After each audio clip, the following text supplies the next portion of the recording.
नमस्कार मित्रों, सत्य की विजय में आपका स्वागत है। मैं हूं विजय त्रिवेदी। आप अगर हमारी वीडियो पसंद कर रहे हैं तो शेयर कीजिए, लाइक कीजिए, सब्सक्राइब कीजिए और बेल आइकन दबाइए, क्योंकि आपकी पसंद से, आपकी नापसंद से ही हम वीडियो बनाते हैं। हम उन स्टोरीज पर काम करते हैं जो आपको पसंद आते हैं, तो अपनी राय भी जरूर रखिए। अब आज की बात। कल 5 जून को राष्ट्रीय स्वयंसेवक संघ का जो कार्यकर्ता विकास वर्ग द्वितीय था, जिसे पहले ओटीसी थर्ड ईयर कहा जाता था, वो पूरा हुआ। उसका समापन हुआ है और उसमें सरसंघ चालक डॉक्टर मोहन राव भागवत का संबोधन हुआ और अरविंद नेताम, कांग्रेस के पुराने नेता हैं, केंद्रीय मंत्री रहे हैं, छत्तीसगढ़ से नेता हैं, वो वहां पर चीफ गेस्ट थे। उनके साथ ये कार्यक्रम हुआ। अरविंद नेताम की उपस्थिति, इसको लेकर भी बहुत सारे लोगों ने चर्चा की, लेकिन उनको याद करना चाहिए प्रणब मुखर्जी साहब की भी, लेकिन उस पर बात बाद में करेंगे। कुछ लोगों को ये हैरानी हो रही है कि संघ, आरएसएस, राष्ट्रीय स्वयंसेवक संघ, इस बार यानी सितंबर में विजयादशमी के मौके पर अपने 100 साल पूरे कर रहा है। बहुत सारे लोगों को हैरानी हो रही है कि ये 100 साल कैसे पूरे कर रहा है। 100 साल कोई आसान काम तो नहीं है किसी भी संगठन के लिए, कि कैसे शुरू, कैसे हुआ, कैसे ताकतवर बना और केवल चल नहीं रहा, 100 साल पूरे नहीं कर रहा, लगातार बढ़ता रहा, मजबूत होता रहा। न केवल उसकी जड़ें मजबूत हुई, उसकी शाखाएं मजबूत भी हुई और फैलती भी गई। आज इतने संगठन, उसके सहयोगी संगठन है, 36 से ज्यादा सहयोगी संगठन है, 1.5 लाख से ज्यादा प्रकल्प चल रहे हैं और हजारों हजार जो स्वयं सेवक हैं वो लगातार इन कामों में लगे हुए हैं।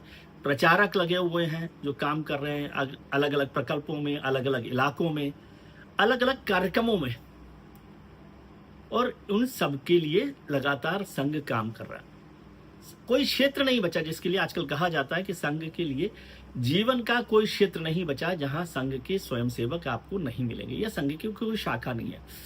राजनीतिक शाखा और ये सब तो आप जानते ही हैं, बीजेपी है, एबीवीपी है, विश्व हिंदू परिषद है, बजरंग दल है, किसान संगठन है और तमाम तरीके के संगठन है, अधिवक्ता संगठन है, व्यापार संगठन है, लॉयर्स का है, तमाम तरीके के संगठन वहां पर हैं।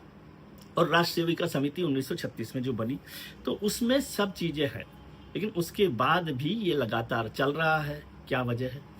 एक वजह तो बताई गई कि जो सरसंघ चालक रहे, प्रथम आद्य सरसंघ चालक जिन्हें कहा जाता है, डॉक्टर केशवराव बलिराम हेडगेवार, उनका जो एक सोच था, समझ थी, वही बहुत महत्वपूर्ण है। उनका कि कोई भी संगठन यदि किसी भी मामले में, फाइनेंस के मामले में, वित्तीय मामलों में, आर्थिक मामलों में किसी पर डिपेंडेंट रहता है, निर्भर रहता है, तो वो संगठन कभी नहीं चल सकता। तो इसलिए संघ में पहला काम ये किया गया कि उसको पैसे की जरूरत नहीं है। एक डंडा और एक झंडा, और जहां खाली मैदान है वहां पर अपनी शाखा लगाने का काम शुरू हुआ। और दूसरा, जो भी काम करना था, जो भी पैसा चाहिए था, जो आर्थिक जरूरत थी, उसके लिए गुरु दक्षिणा का कार्यक्रम रखा गया। यानी जो स्वयंसेवक हैं, जो संघ के समर्थक हैं, जो संघ को चाहते हैं, संघ को मजबूत करना चाहते हैं, वो गुरु दक्षिणा दे रहे हैं और उसके साथ काम हो रहा है। दूसरे जो सरसंघ चालक हुए, गुरुजी गोलवलकर, उनकी कल पुण्यतिथि भी थी 5 जून को। उन्हें एक आध्यात्मिक और विचार के तौर पर भी जाना जाता है, बल्कि माना जाता है कि संघ का जो विचार है वो गुरुजी का विचार है मोटे तौर पर, जिन्होंने अलग अलग तरीके से व्याख्या की और संगठन को सबसे मजबूती दी, सबसे ज्यादा मजबूती उन्होंने दी। और संगठन का जो विस्तार हुआ, जो शाखाएं बनी, वो सब शाखाएं एबीवीपी जैसे 1949 में बनी थी, तो उसको लेकर भी उनकी विस्तार से बात हुई। हालांकि राष्ट्र सेविका समिति 1936 में बन गई थी, जब गुरुजी ने उसके लिए परमिशन दी थी, महिलाओं के लिए अलग से संगठन बनाने को लेकर। तो क्या वजह है कि ये सब काम कर रहे हैं? हालांकि गुरुजी का, जो गुरुजी गोलवलकर है, उनका कहना था कि संघ को प्रॉपर्टीज नहीं बनानी चाहिए, लेकिन अब इतना बड़ा संगठन है तो कार्यक्रम होने, शाखाएं होनी है, लोग रहने, तो प्रॉपर्टीज तो बननी थी, विस्तार होना ही था। और आज तो देश का कोई जिला नहीं है जहां पर संघ का कार्यालय नहीं है, और बड़े मुख्यालय तो बहुत बड़े बने हुए हैं, उनमें सब कुछ व्यवस्थाएं हैं, उनमें लाइब्रेरी भी है, उनमें आईटी की भी व्यवस्था है, उसमें तमाम तरीके की व्यवस्थाएं। और इसके अलावा उन सब का खर्चा कैसे चले, इसके लिए ऐसे प्रकल्प चल रहे हैं जहां से पैसा आता है और उस पैसे से सारे संगठन चल रहे हैं। सरकार से पैसा नहीं लिया जा रहा, कोई सरकार आए कोई जाए, उससे कोई फर्क नहीं पड़ रहा है। एक बड़ा कारण, दूसरा कारण मुझे बताया गया कि सबसे बड़ा कारण है संघ की क्लैरिटी ऑन आइडियोलॉजी, वो विचारधारा। हिंदुत्व को लेकर संगठन बना, इटगेवार साहब ने कांग्रेस छोड़ने के बाद जब संगठन बनाया तो हिंदुत्व को लेकर बनाया, और आज तक 100 साल में वो हिंदुत्व की विचारधारा के साथ चल रहा है। चाहे वो 3 बार उस पर प्रतिबंध भी लगा, 1948 में, 75 में, 92 में, लेकिन वो अपनी आइडियोलॉजी से अलग नहीं हुआ। लेकिन इसके साथ भी, इससे उलट भी बात है कि आइडियोलॉजी के साथ खड़ा है, लेकिन वो कन्फ्रंटेशन के मोड में नहीं रहता है, वो अपनी लड़ाई अपने तरीके से लड़ता रहता है। अब उसके पास जो दूसरा बड़ा काम हुआ कि स्वयं सेवकों की एक पूरी की पूरी तादाद थी। जो पहले होता था कि 1-1.5 घंटा वो स्वयं सेवक आते हैं, कुछ खेल करते हैं, कुछ बौद्धिक होता है, कुछ चर्चा होती है और शाखा चलाते हैं। लेकिन अब संघ बदल गया, संघ की जिम्मेदारियां बदल गई है, संघ का कार्य क्षेत्र बदल गया। तो अब जो स्वयं सेवक है और ये जो कार्यकर्ता स्वयं सेवक तैयार हुए, कार्यकर्ता विकास वर्ग द्वितीय में, उनको पहले प्रचारक के तौर पर देखा जाता था। प्रचारक भी होते हैं, जरूरी नहीं कि वो प्रचारक हो, लेकिन काम वो लगातार कर रहे हैं।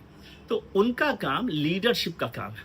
तो शाखाएं अब लीडर बना रही हैं। तो संघ के जो प्रकल्प है, संघ के जो काम है, उन सबको देखने का काम, या फिर जो उसके सहयोगी संगठन है, जिन्हें विविध क्षेत्र के संगठन कहा जाता है, वो भारतीय जनता पार्टी हो, वो विद्यार्थी परिषद हो, वो वीएचपी हो, विश्व हिंदू परिषद हो, या किसान संगठन हो, या मजदूर संगठन हो, उन सब में लीडरशिप का काम कर रहे हैं। तो संघ ने अलग अलग क्षेत्रों में अपने लीडर्स तैयार कर लिए।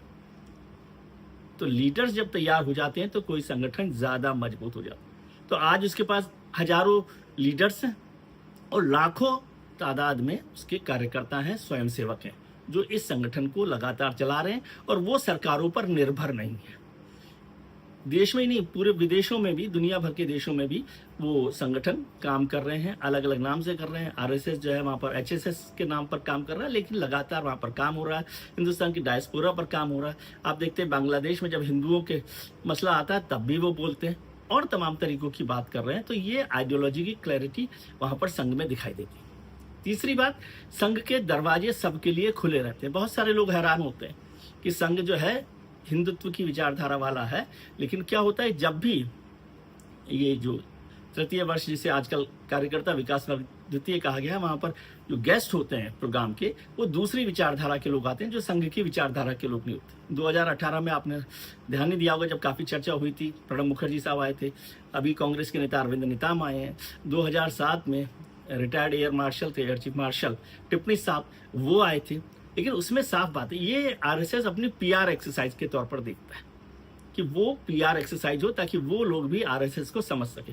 लेकिन एक अनकही डायरेक्शन ये होता है कार्यकर्ताओं, स्वयंसेवकों के लिए कि उनकी विचारधारा सुनने के लिए है, थोड़ा उससे अलग रहिए। वो आप अपनी विचारधारा, उसके बाद जो सरसंघ चालक का संबोधन हो रहा है उस पर ध्यान दीजिए, उस पर काम कीजिए। इसीलिए जब टिप्पणी साहब का, एयर चीफ मार्शल साहब का भाषण और उनकी जो बातें हुई, तो उस समय के जो सरसंघ चालक थे सुदर्शन जी, उन्होंने उसका रिबटल किया, जो बातें उन्हें पसंद नहीं थी। आज भी नेताम साहब के बात के बाद उन्होंने, सरसंघ चालक ने धर्मांतरण को लेकर बड़ी बातें कही हैं। तो ये सारी बातें हैं, बहुत सारी बातें होती हैं। कुछ लोग कहते हैं ऐसे ही तो कोई नहीं आता भाई विचारधारा के लिए। अब मुझे नहीं पता, लेकिन कुछ लोगों ने कहा कि 2018 में प्रणब मुखर्जी साहब वहां आए थे, 2019 में भारत रत्न उन्हें मिला है। किसी ने पूछा तो अरविंद नेताम साहब आए हैं, क्या उनके राजभवन जाने का रास्ता हो गया है? फिर किसी ने मुझे एक किस्सा बताया कि एक आर्मी के बड़े ऑफिसर थे, तो बहुत समय पहले सरसंघचालक या किसी बड़े कार्यक्रम में, संघ की कार्यक्रम में एंकर कर रहे थे, उसको कार्यक्रम का समन्वय कर रहे थे। कुछ दिनों बाद खबर आई कि उनके राजभवन जाने की तैयारी हो गई। मुझे पता नहीं, ये सब चर्चाएं होती रहती है, लेकिन ये सारे काम वहां पर हो रहे हैं, चल रहे हैं। सरसंघ चालक काम कर रहे हैं, संगठन काम कर रहा है। एक चीज छोटी सी और मैं आपको बताता हूं कि मैं देख रहा था कि करीब 100 साल संगठन के, संघ को लेकर हो गए हैं, जिसमें सारी चर्चाएं हो रही हैं। 1925 से 2025 में उसका 100 साल हो रहा है। मैं देख रहा था देश के बड़े संगठन, जैसे आर्य समाज है, जो स्वामी दयानंद सरस्वती ने शुरू किया, वो 1875 में शुरू हुआ था। 1828 में ब्रह्म समाज शुरू हुआ था। 1897 में रामकृष्ण मिशन शुरू हुआ था, जो विवेकानंद जी ने शुरू किया। थियोसॉफिकल सोसाइटी 1879 में शुरू हुई थी, एनी बेसेंट ने शुरू की थी। और साधु वासवानी मिशन शुरू हुआ था 1929 में। कांग्रेस शुरू हुई 1885 में और सीपीआई शुरू हुई 1925 में। इसके साथ साथ हिंदू महासभा 1915 में और मुस्लिम लीग 1906 में और राम राज्य परिषद 1948 में। सब किस स्थिति में है वो आप देख ही रहे हैं। सब चल रहे हैं लेकिन उनकी उपस्थिति मात्र है। कांग्रेस सबसे ताकतवर हो सकती है लेकिन उसका भी लगातार क्षरण हुआ है, कमजोर हुई है राजनीतिक तौर पर। आज वो लोकसभा में भी बहुत मजबूत स्थिति में नहीं है, राज्यों में भी बहुत मजबूत स्थिति में नहीं है, लेकिन कांग्रेस उनमें सबसे मजबूत संगठन दिखाई देता है। लेफ्ट पार्टीज की हालत आप देख ही रहे हैं कि किस तरह से चल रही है। मुस्लिम लीग का ज्यादातर हिस्सा पाकिस्तान चला गया था, एक जो हिस्सा बचा वो केरल में है, IUML का। तो इस सब के बीच में आरएसएस को लेकर सवाल होता है और बहुत सारे लोग आरएसएस पर स्टडी करते हैं कि ये संगठन कैसे चल रहा है और उसमें जो ट्रेनिंग होती है, हालांकि ट्रेनिंग में भी बदलाव हो गया, वक्त कम है, नहीं तो उस पर भी आपके साथ चर्चा करते। वैसे एक बात कहता हूं मैं कि मैंने स्टूडेंट के तौर पर, आरएसएस के स्टूडेंट के तौर पर आरएसएस को समझने के लिए एक किताब लिखी, संघम शरणम गच्छा। ये देश की बेस्ट सेलर्स किताबों में से है। A.K. वेस्टलैंड ने इसको छापा था और इस किताब का अब अंग्रेजी संस्करण भी आने वाला है। इस किताब में मोटे तौर पर संघ से जुड़े हर सवाल का जवाब आपको मिल सकता है। ऐसे इसको जो पढ़ने वाले लोग हैं, इसके जो विश्लेषण करने वाले लोग हैं, आलोचक लोग हैं, वो कहते हैं। तो यदि आप संघ को पसंद करते हैं, यदि आप संघ को नापसंद करते हैं, यदि आप संघ के बारे में समझना चाहते हैं, जैसे कहा जाता है कि you can love him, you can hate him, you can't ignore him. तो आरएसएस को समझने के लिए इस किताब को भी आप देख सकते हैं। और यदि आपको समझना आता है कि आरएसएस पे कुछ और चर्चा की जाए तो हम इस पर चर्चा करेंगे। आज के लिए इतना ही। आप अपना ख्याल रखिए और उनका ख्याल रखिए जो आपका ख्याल रखते हैं। शुक्रिया।